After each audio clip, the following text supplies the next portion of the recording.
Imagine you're walking down a narrow, rain-slicked alleyway in Shinjuku, the neon signs reflecting off the puddles in shades of electric blue and blood red. You're wearing a suit that costs more than most people make in 6 months. Your footsteps are heavy, deliberate, and every person you pass suddenly finds something very interesting to look at on the ground. They know who you are.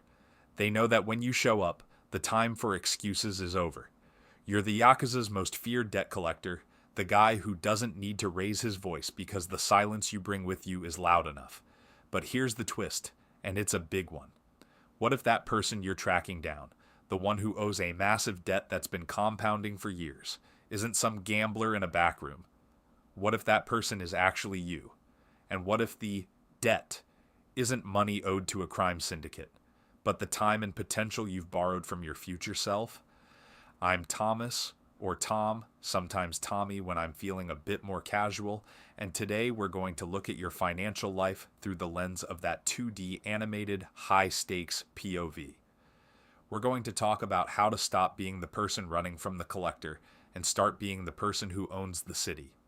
I know it sounds a bit intense, right? But stay with me here, because your 20s are exactly like that high-stakes underworld. You're surrounded by temptations, by easy money traps, and by the constant pressure to look like a boss before you've actually done the work to become one. I've been there. I remember being 23 and feeling like I was constantly looking over my shoulder, waiting for the financial collector to catch up with me because I was living way beyond my means. I wanted the suit. I wanted the lifestyle, but I didn't have the foundation. And that's where the psychology of this really kicks in. See, a Yakuza collector is effective because they represent the inevitable. You can't hide from them forever. Your financial future is the same way. It is inevitable. Whether you're 65 and sitting on a porch or still grinding away because you have to, that version of you is coming. The question we're figuring out together today is, when that future you shows up to collect, are you going to have the briefcase full of cash ready, or are you going to be looking for a backdoor to escape through? The first major milestone, the first tribute, if we're sticking with our Yakuza animation theme, is building that ironclad wall of $5,000 or $10,000. In the world of the syndicate, you never go into a meeting without backup. In the real world, that cash is your backup. I like to think of it as FU money in training. It's the small amount that keeps you from being a victim of circumstance. If your car tire blows out or your laptop dies, you don't have to go groveling to a credit card company or a predatory lender. You just handle it. You pay the debt to the circumstance collector and you move on. And I totally get it. Saving 10 grand when you're making 40 grand a year feels like trying to move a mountain with a spoon. But it's about the mindset shift. It's about realizing that every dollar you save is a soldier you're putting in your army. Let's talk about the math, because even the most feared collectors have to be good with numbers. If you're 24 and you start putting away just $400 a month, let's call it 400 grand in spirit, into a basic boring index fund, and you do that consistently, by the time you're ready to retire from the family business at 60, you're looking at over $1,400,000. That's assuming a standard 7 or 8% return, which the market has done for over a century. But here's the thing that really gets me, and I want you to listen closely to this part.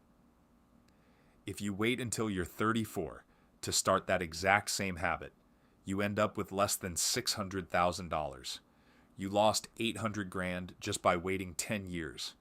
In the underworld, that kind of delay would get you in a lot of trouble. In the real world, it just steals your freedom. I think we should take a second here, because this is a lot to process. If you're enjoying this POV style, and you want to see more ways we can blend storytelling with actual practical financial wisdom, do me a huge favor. Hit that subscribe button and give this video a like. We're building a community of people who want to be the ones holding the briefcase, not the ones running from it. It honestly helps a ton to have you here, and it lets me know that this kind of approach, the Tom approach, is actually hitting home for you guys. So, let's dive into the psychology of the Chrome Monster. You know the one.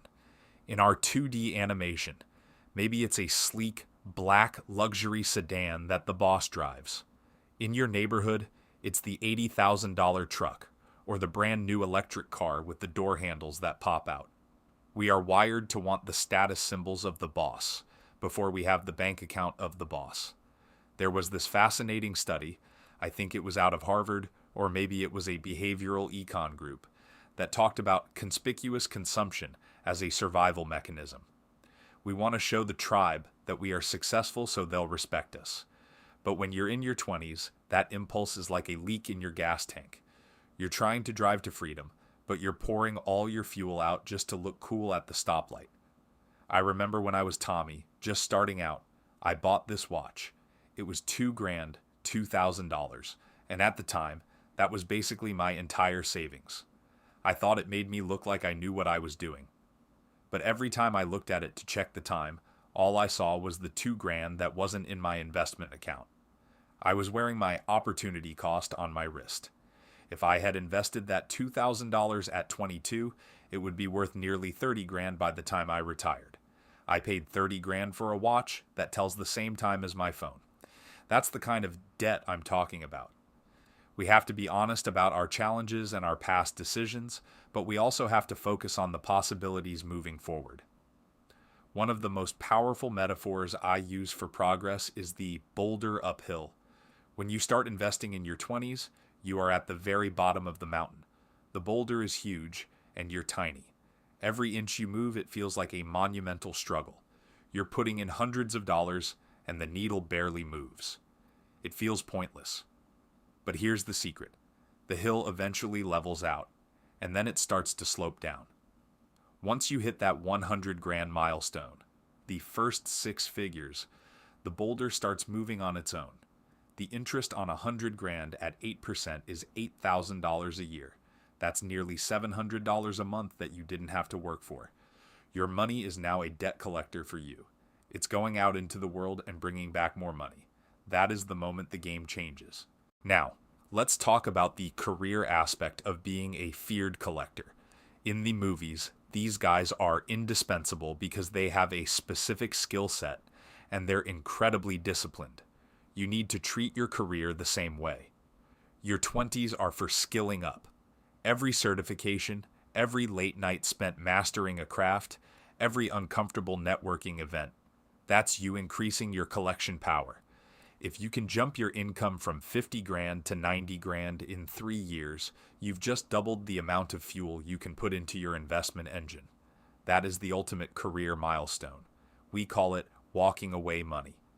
It's the psychological shift that happens when you realize you don't need your job. You want to be there, sure, but if the boss starts acting like a jerk or the culture turns toxic, you have the financial runway to say, I'm out. That confidence makes you a better employee, ironically. People can smell when you aren't desperate. It gives you a Yakuza-like quiet power in the boardroom. I've seen a lot of people get overwhelmed by the math, but let's keep it straightforward. Let's look at the rule of 72. It's a simple way to see how fast your money doubles. You just divide 72 by your interest rate.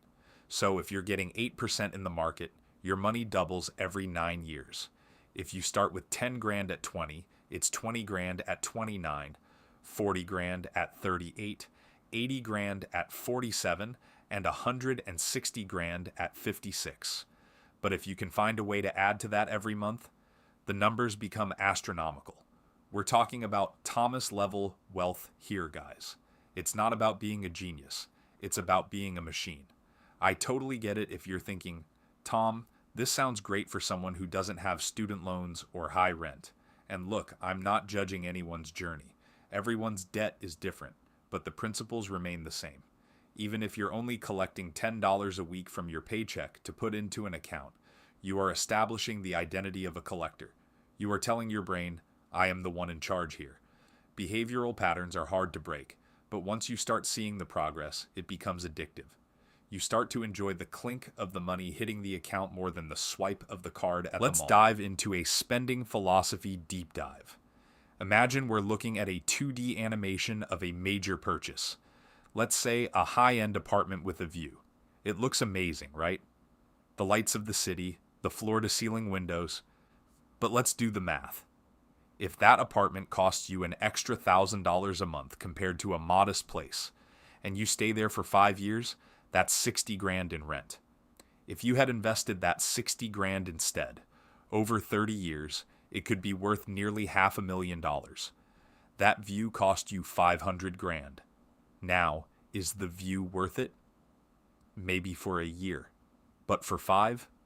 Probably not. I want you to start thinking in decades, not days. The most feared collectors always have a long-term plan. They aren't looking at the next hour, they're looking at the next 10 years. I want to address a concern that I hear a lot, which is the fear of a market crash. Tommy, what if I put all my money in and the market goes to zero? First off, if the entire global stock market goes to zero, we've got much bigger problems than our retirement accounts. We're probably fighting over canned beans in a wasteland. But historically, the market is like a tide. It goes out and it feels scary, but it always comes back in. And for someone in their 20s, a market crash is actually the best thing that can happen. It's a sale. All those stocks are now cheaper. You're getting more for your dollar. It's like the boss gave you a discount on your tribute. You should be cheering when the market drops, not panicking. That's the psychological framework of a winner. Let's circle back to the Sleep Well at Night fund. I can't emphasize this enough. If you're living paycheck to paycheck, you are in a constant state of low-level fight or flight. Your brain literally cannot make good long-term decisions when it's worried about paying for groceries next Tuesday. By hitting that first milestone of a few grand in the bank, you're giving your prefrontal cortex the all clear to start thinking about the future. You're moving from the survivor POV to the strategist POV. And that shift is where the real magic happens. I've had moments where I felt like I was failing. I remember being 26 and looking at my accounts and thinking, I should be further ahead. But that's just the comparison trap. In our animation, there's always a bigger boss, right? There's always someone with a bigger boat or a more expensive suit.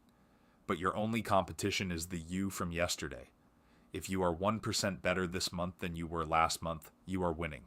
If you have $100 more in your investment account than you did 30 days ago, you are a successful collector. And let's be honest about the emotional side of this. Money is emotional. It represents security, it represents power, and it represents freedom.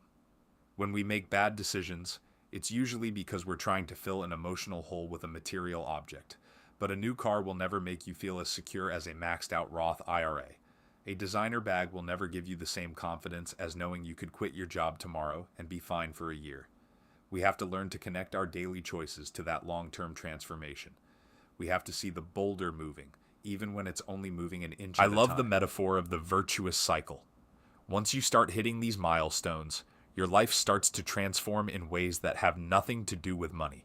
You become more disciplined, you become more patient, you become more focused. You start to see opportunities where you used to see obstacles. It's like the whole world of the animation starts to brighten up. The rain stops, the neon stays, but now you're the one who owns the street. That career growth leads to more investment, which leads to more security, which leads to more career growth. It's a beautiful thing to watch happen in someone's life, and I've seen it happen for thousands of people who just decided to start.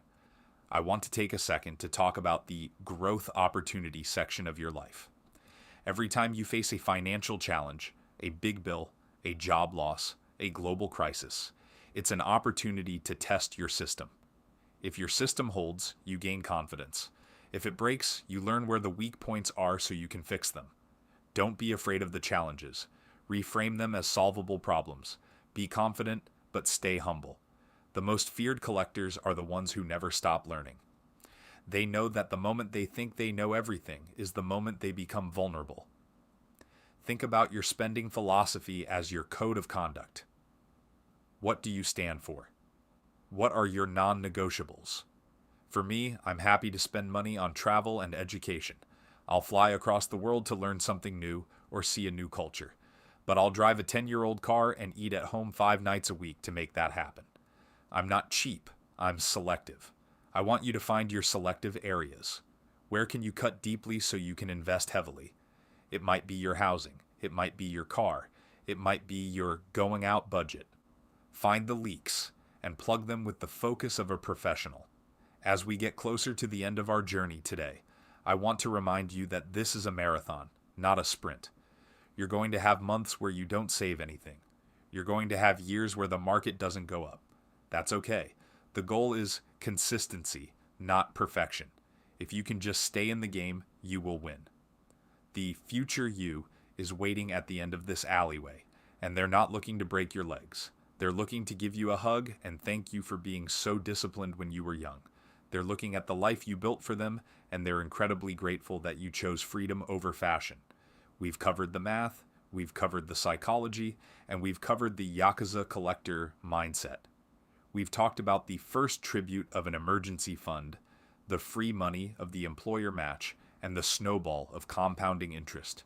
We've looked at the chrome monster traps and the walking away money, freedom. And most importantly, we've talked about treating yourself with compassion and hope. You have the ability to transform your situation. You have the tools, you have the knowledge, and now you just need the action.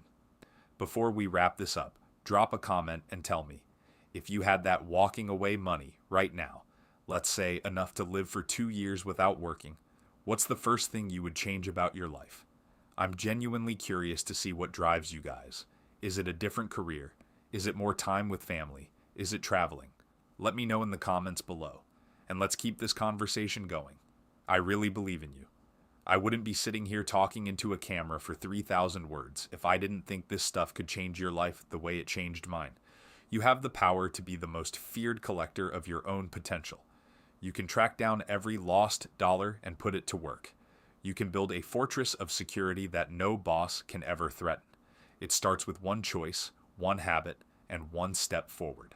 I'm Tom, or Thomas, or Tommy, and it's been an absolute privilege to share this POV with you today. Keep pushing that boulder, keep rolling that snowball, and most of all, keep believing in that version of you that's waiting 20 or 30 years down the line. They are going to be so proud of you. I'll see you in the next one. Take care of yourself, stay disciplined, and stay hungry for that freedom. You've got this, and I'm right here with you, figuring it out together. Catch you later.